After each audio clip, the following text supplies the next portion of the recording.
안녕하세요. 잡시광입니다. 아베 전 총리의 국장을 정상 외교의 장으로 활용하려 했던 기시다 총리의 계획은 완전히 틀어져 버렸습니다. 지난 27일 일본 도쿄 부도칸에서 열린 아베 신조 전 일본 총리의 국장에는 주요 7개국 정상들이 단 한 명도 참석하지 않았습니다.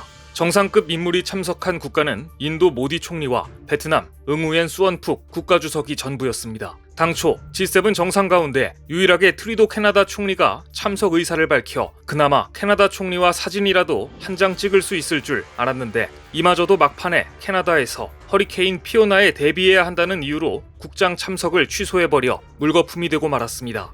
미국은 카멀라 해리스 부통령, 영국은 외무장관, 프랑스는 사르코지 전 대통령을 보냈지만 국가 정상들과의 만남을 고대했던 기시다 총리로서는 많이 아쉬운 게 사실이었습니다. 당초 일본 정부는 6,000명 정도 국장에 참석할 것이라고 예상했지만 참석 인원도 대폭 줄어 약 4,300여 명이 참석한 것으로 전해졌습니다. 더구나 여론조사 결과 일본 국민의 60%가 반대하는 국장을 기어코 강행했던 것인데 해외 정상들의 참여마저 없었으니 기시다로서는 민망한 상황이 되고 만 것입니다. 그런데 이번 국장에 베트남 응우엔 수원푹 국가주석의 참석은 유난히 눈에 띄었습니다. 베트남은 그간 한국과 일본 사이에서 줄타기 외교를 보이며 양국의 투자를 받는 데 주력해왔기 때문입니다. 그런데 이번에 아베 전 총리의 국장이 흥행이 저조할 낌새를 보이자 이 기회를 틈타 일본을 방문해 투자를 요청할 심산이었던 것으로 보입니다. 베트남 대변인은 이번에 일본을 방문하는 이유가 양국의 관계 증진을 이끈 리더십을 발휘한 고인에게 애도를 표하고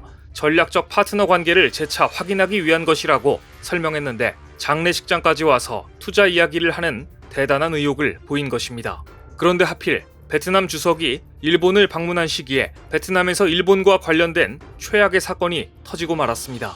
베트남에 있는 한 일본 기업이 베트남 근로자 2명을 해고하면서 부적절한 이미지를 이용했다가 여론에 문매를 맞자 결국 고개를 숙여 사과하는 일이 발생한 것입니다.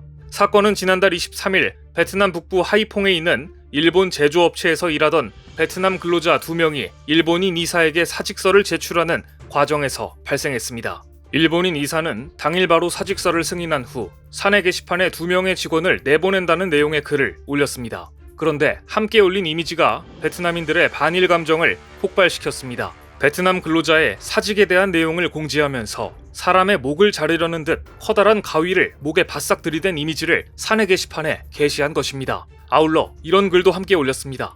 이 직원들의 노동 기술은 매우 열악하고 개선의 가능성도 없으며 규정이 요구하는 의무를 이행하지 않았다. 근로자는 다니던 기업을 사직할 수 있고 반대로 기업에서도 정당한 사유가 있다면 근로자를 해고할 수도 있습니다. 그런데 불필요한 이런 이미지를 올리는 것은 문제가 있어 보이는데요. 베트남 회사 직원들은 부적절한 이미지와 게시글에 공분하면서 당사 노조위원장에 이를 신고했습니다. 또 문제의 일본인 이사가 무단으로 화장실과 직원 휴게실에 들어와 사진을 찍어 회사 내부 포털에 올리는 경우가 많았다고 고발하며 이런 행위는 탄압 행위라고 주장했습니다. 이번에 문제가 불거진 일본 기업은 지난 2012년 베트남에 설립 85명의 직원을 두고 있는 회사였습니다. 사건이 언론을 통해 알려지며 일이 커지자 하이퐁 지역 노동조합 관계자는 이 회사 대표와 관련 베트남 근로자 2명과 면담한 후 부적절한 이미지 사용은 법에 어긋날 뿐만 아니라 근로자들 사이에 분노를 자아내는 매우 부적절한 행위라고 지적했고 무단으로 화장실과 직원 휴게실에 들어가는 등의 행위도 규정에 어긋난다고 덧붙였습니다. 베트남 노동당국은 해당 회사의 회의를 소집해 문제 해결에 나서라고 촉구했고 결국 여론에 못 이긴 회사 측은 물의를 일으킨 이사가 사과를 했다고 전했습니다. 같은 실수를 반복하지 않을 것이며 본인의 무례한 행동을 후회한다는 내용의 반성문도 제출했다고 합니다. 하지만 베트남인들의 반일 감정은 수그러들지 않고 있습니다. 베트남 근로자에 대한 일본인들의 무시와 차별이 도를 지나치고 있기 때문입니다. 베트남에 있는 일본인도 이럴 정도인데 일본에 있는 베트남인들이 겪는 차별은 상상을 초월합니다. 저출산 고령화 사회인 일본은 이미 외국인 노동자 없이 산업이 돌아가지 않는 나라입니다. 매년 일본으로 유입되는 해외 인력은 증가하고 있지만 외국인 노동자들에 대한 일본 기업들의 인식은 여전히 제자리 걸음입니다.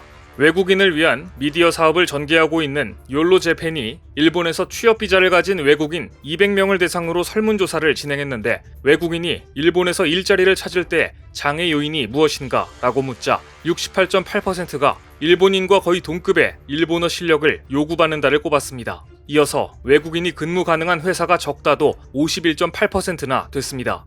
영어 등 국제 공용어로 의사소통을 하려는 자세보다는 일본어를 배워오라는 식의 일본 특유의 채용 문화가 여전하다는 얘기입니다.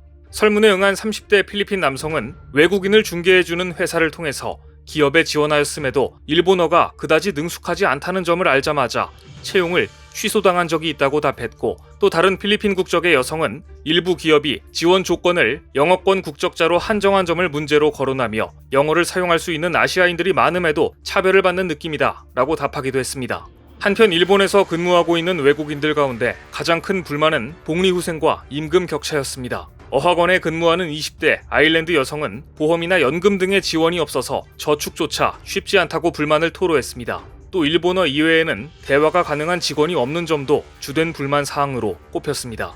베트남 본토에서 일본인이 베트남을 차별하는 사건이 발생한 상황에서 베트남 주석이 직접 아베의 국장을 찾아갔다는 사실이 굴욕적이라는 반응과 함께 베트남 주석에 대한 비난이 쏟아지고 있습니다. 이런 상황에서 베트남 정부는 최악의 뇌물 사건까지 터지며 입지가 크게 악화되고 있습니다. 코로나19 확산 시기에 시행한 자국민 특별 입국과 관련해 비리 혐의로 조사를 받던 베트남 외교부 차관까지 면직된 것인데요. 판 빈민 부총리의 보좌관인 응유엔 꽝린도 함께 면직됐는데, 이들은 업체들로부터 뇌물을 받은 혐의로 조사를 받아왔습니다.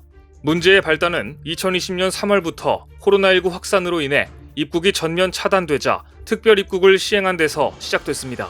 베트남 정부는 당시 800여 편의 여객기를 동원해 60개국에서 자국민 20만 명을 입국시켰습니다. 하지만 항공권 가격이 너무 비싸 논란이 일면서 공무원들의 비리 연루 의혹이 제기돼 왔습니다. 베트남 공안은 올해 초부터 외교부 등 관계부처와 여행사 대표 등을 상대로 특별 입국과 관련한 비리 수사를 대대적으로 벌여왔는데, 공안부, 보건부, 외교부 공무원 등이 특별 입국을 담당했던 업체들로부터 회당 수억 원대의 뇌물을 챙긴 것으로 드러났습니다. 결국 베트남 정부 관계자들이 방역 정책을 통해 사리사욕을 채운 것이 드러나자 베트남인들은 분노하고 있습니다. 민심이 악화되자 베트남 정부가 내놓은 해결책은 고작 탄압이었습니다.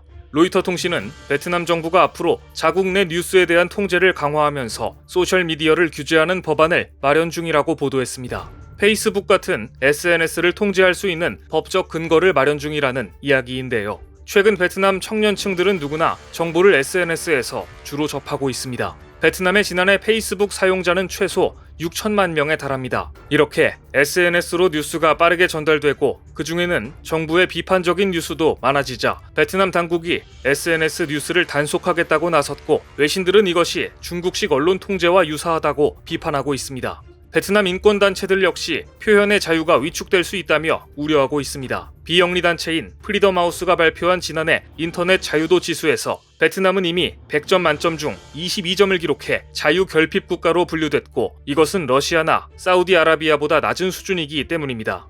그런데 여기에서 더 통제를 하겠다니 언론 통제로 이어질 게 뻔합니다. 더구나 베트남 당국은 전 국민의 데이터를 수집하는 일에서도 중국과 똑같은 일을 행하고 있습니다. 베트남은 얼마 전부터 서비스를 제공하는 해외 기업들이 사용자 정보를 베트남 내에 저장하도록 하는 사이버 보안법을 시행하고 있습니다. 이 법에 따르면 사용자의 계정 이름이나 전화번호, 신용카드 정보, 이메일 등을 베트남에 설치된 데이터 센터에 저장해야만 영업을 할 수 있습니다. 자국민을 차별하는 일본에 대해서는 한마디도 못하면서 뉴스 통제를 통해 언론을 통제하고 국민들의 데이터 정보마저 통제하는 사회, 베트남은 지금 중국식 언론 통제의 길을 가고 있는 것입니다.